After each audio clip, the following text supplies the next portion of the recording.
this, black that, black when, black how. I was black then and I'm black now. Black fist, black power, black pain look like black rain.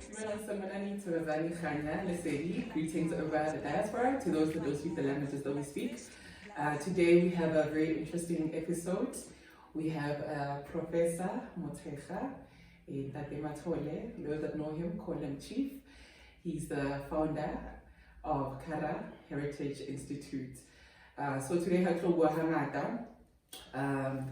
in awe. I'm here to drink from the well of knowledge as well.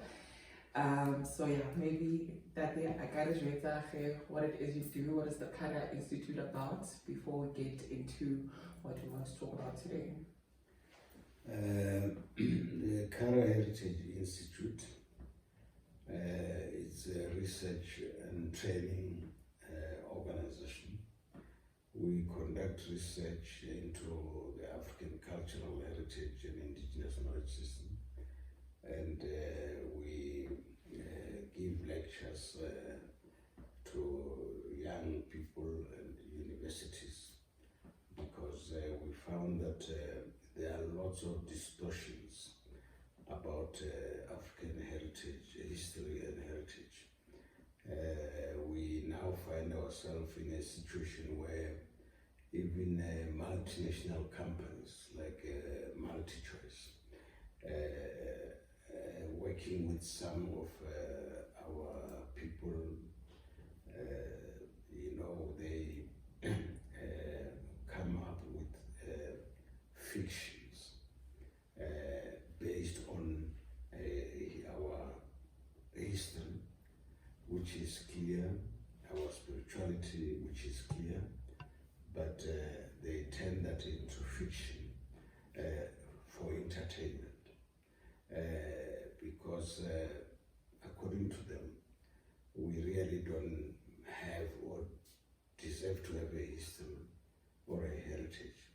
And all the time, our history and heritage were distorted, undermined, falsified. Now that we ourselves are able to tell our own story, they turn our story into a fiction, so that they can continue the narrative that we have no history, we have no heritage, to force us to adopt the Western and Eastern histories and heritage, which actually entrench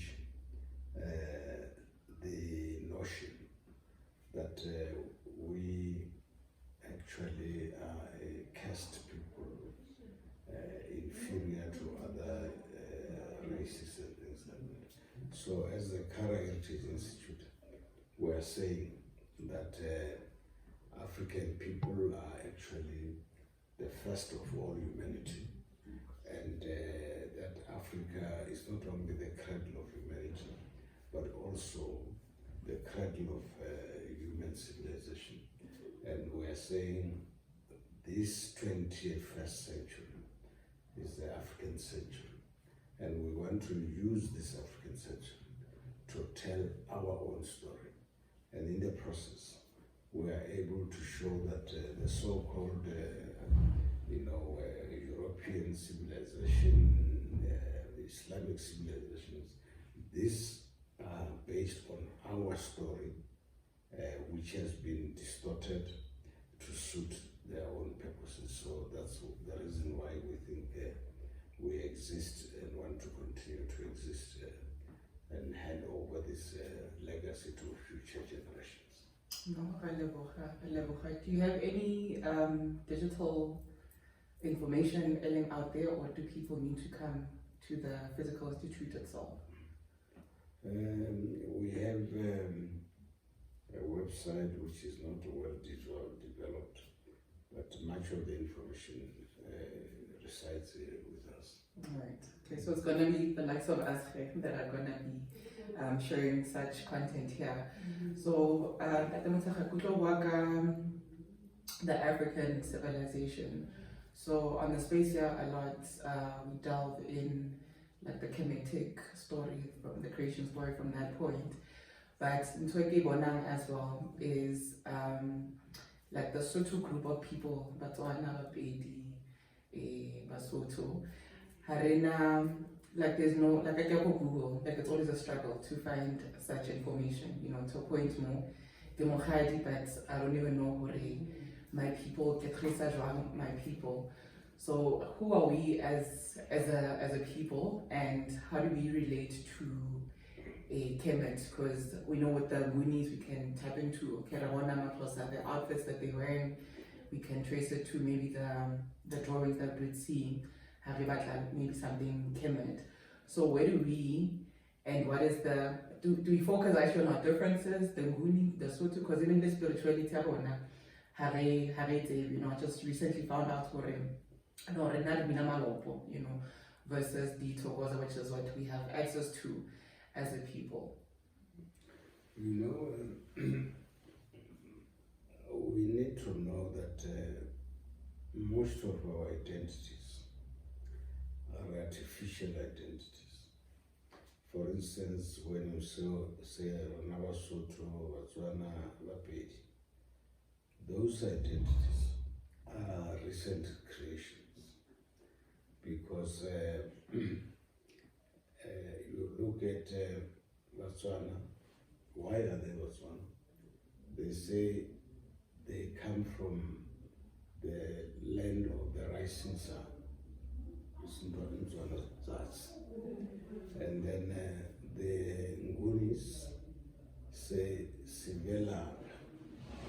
They come from Inzalo Yelanga. Inzalo Yelanga and Inzalo Tsatsi is the same.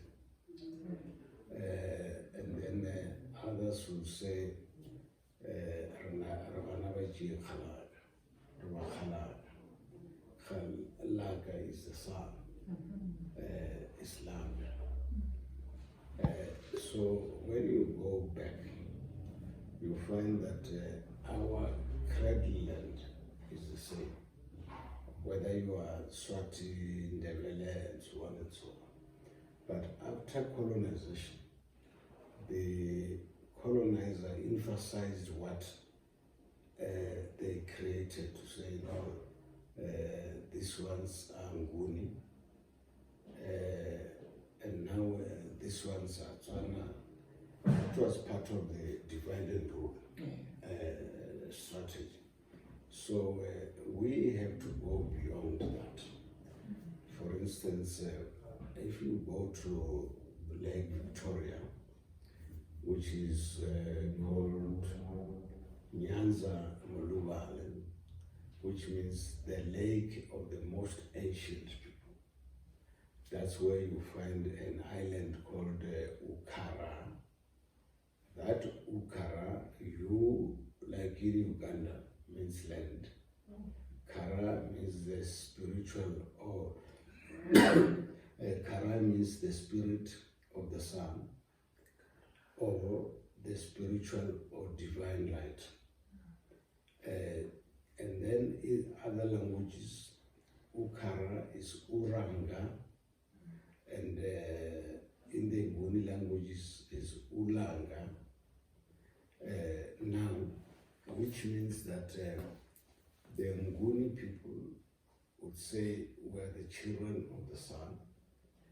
The Shona, Venda, Sotho would say Ravakalaka, Laka is the sun. That's why there was an empire stretching from the Zambezi to the Cape Colony. That was called the Empire of the People of the Sun. So which means all of us in Southern Africa, we were known as the people of the children of the sun, and also simply called Vanavaji Kalaga, children of the locust of the sun. So everything that we are has to do with the sun. But now the founder of that empire was Muno Mutapa, or Mwana Mutapa, which means the lion-headed god. Then the colonizers forgot about the empire of the people of the sun. They just said it's the empire of Monomotapa. So that's what you find everywhere. But you see, that concept of Monomotapa becomes very interesting because, when you go to the Bible or the Quran, they will talk about the four holy beasts before the throne of God. But they don't say who that God is. But that God is the Sun God. So, which means what they say, as Ezekiel said in the Bible, Isaiah said about the four holy beasts before the throne of God. This is the story that they got from Africa. And in Africa, we say that, now I want to give you the background of African spirituality and leave that one. If you go to royal houses, African monarchs, they were actually sacred or divine monarchs, kingships or queenships. Now, they would establish their royal court on the hills, mountains. And if you go to all those mountains, there is a serpent or python god. And that python, they would make sacrifices to it, and animal sacrifices, beer, and so on and so on. And the question is why? Does it mean they worship the snake and they don't worship God? And that also raises the question is, who is God? Now, I want to deal with the question of who is God. You see, archaeologists all over Africa, especially in the Cape, when they dig, they found circles engraved on stones. And they also find encircled points or dent in a circle. And then ask yourself, what does this circle mean? What is this encircled dent mean? The situation is that our people believed that at the beginning there was nothingness called Nahas. This nothingness is symbolized by a circle. And this circle symbolizes eternal power. This eternal power is symbolized by a serpent, snake, biting its tail. And that snake is called Python Karao, or Domba, or Demba. And there is a dance which is still performed by the Balobedu and Wavenda called Domba dance, where women are half-clad. There's some skirt, they're not clad here, and they make circular movements like a snake in honor of that serpent biting its tail. That's why they move in seconds. Now, that serpent is not a snake in the ordinary sense. It's a symbol of divine energy. Is a symbol of eternal power. Now, that eternal power is what you would call God. So, which means that you cannot depict God in human form. God is energy. But that energy then manifests itself as what you can call the one or the good, which means you can define God as goodness. But that one or good is symbolized by the encircled point called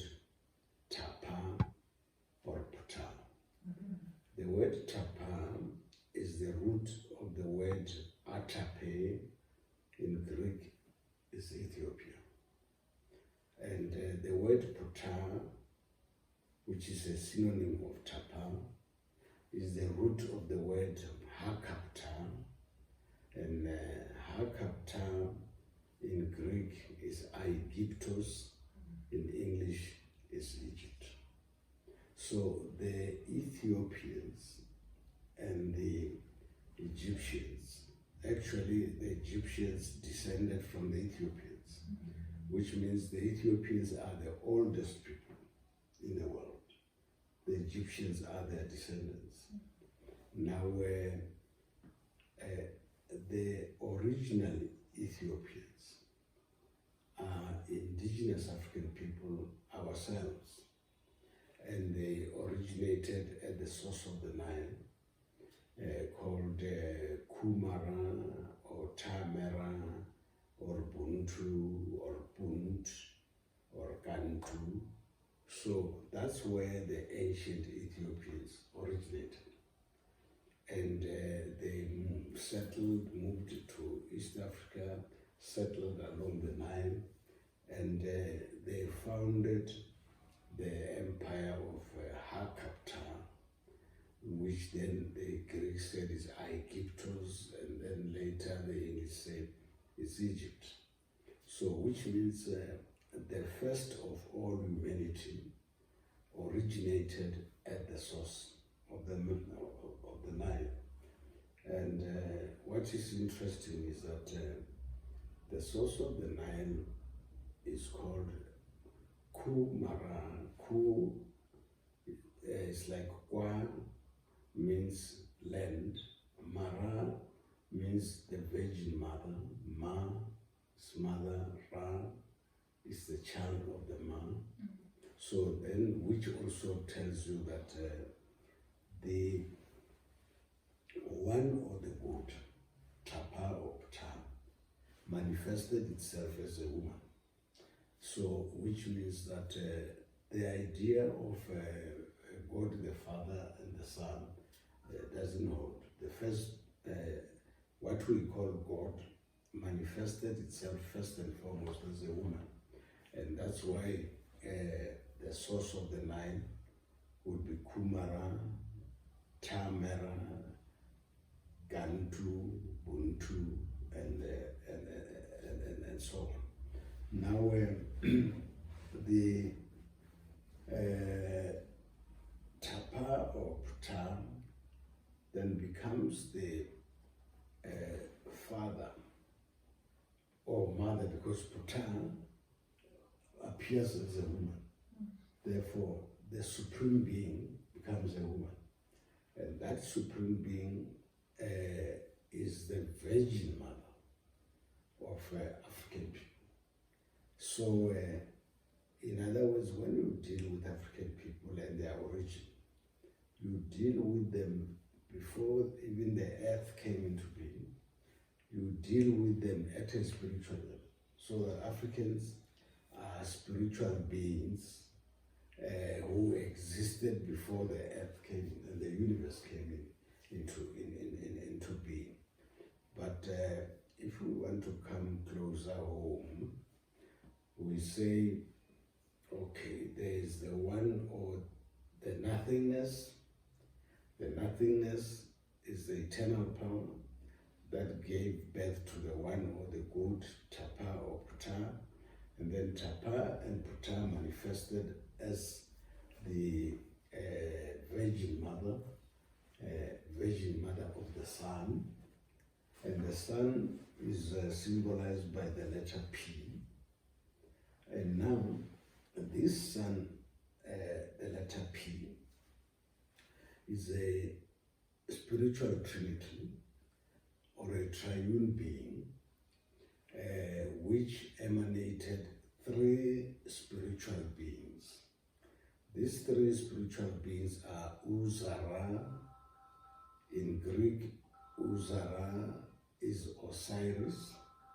Osiris means the son of the sun, and the second born child of the sun, Ra, is Mujaji, Mudjadji,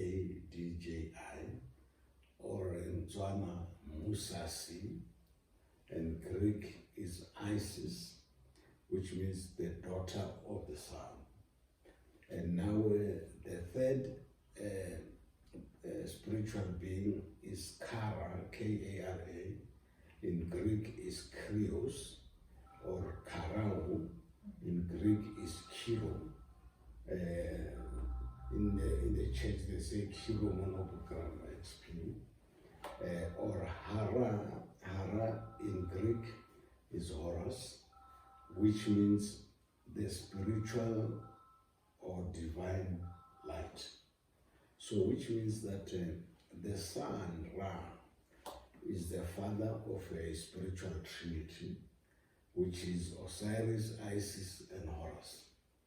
And if you want to go to creation, you can say that this spiritual trinity, Osiris, Isis, and Horus, formed the basis of the law of squares, which says a squared plus b squared is equal to c squared, which is actually Osiris squared, Isis squared is equals to c squared.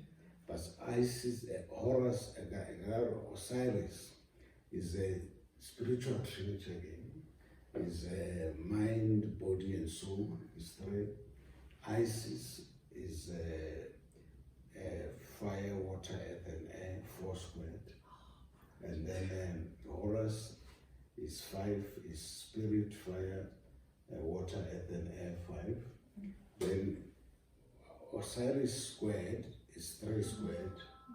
And Isis squared is 4 squared.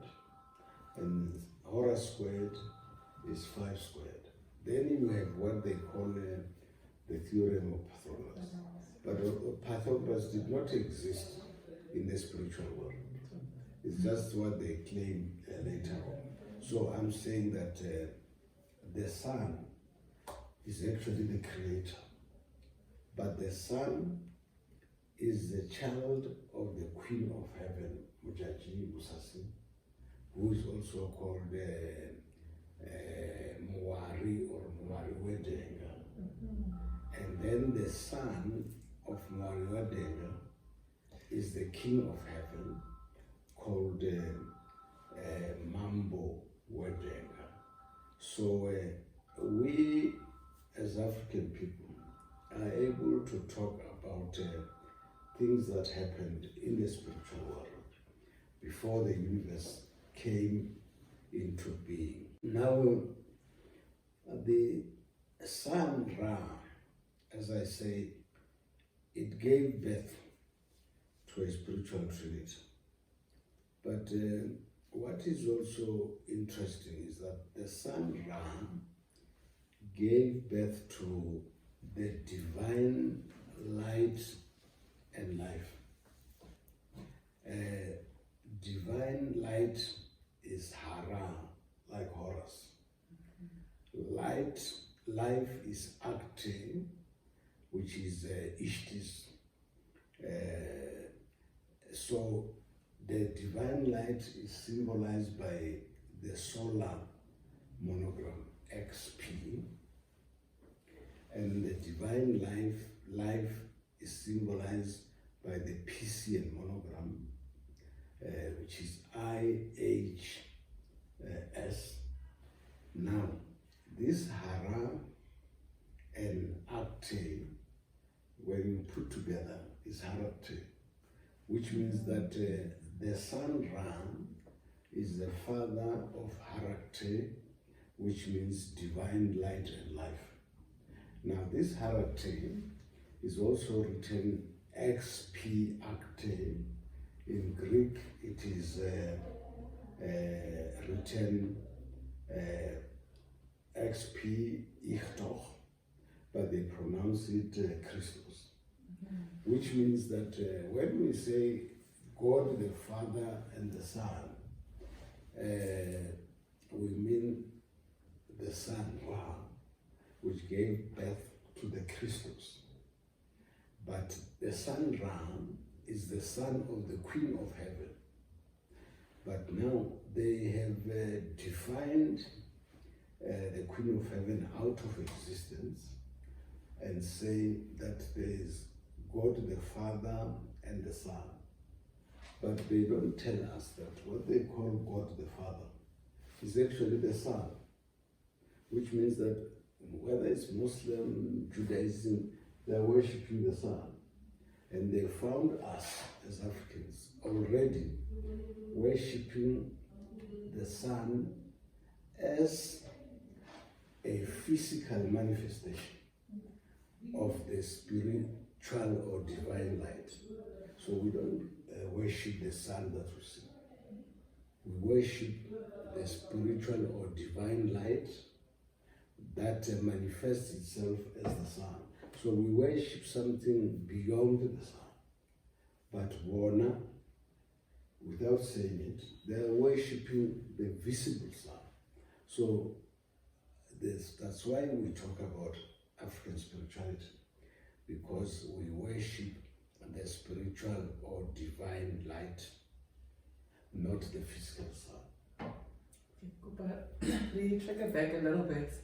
Because earlier on the serpent, so more banning, you posted like a picture, more gogo divine using a snake, right?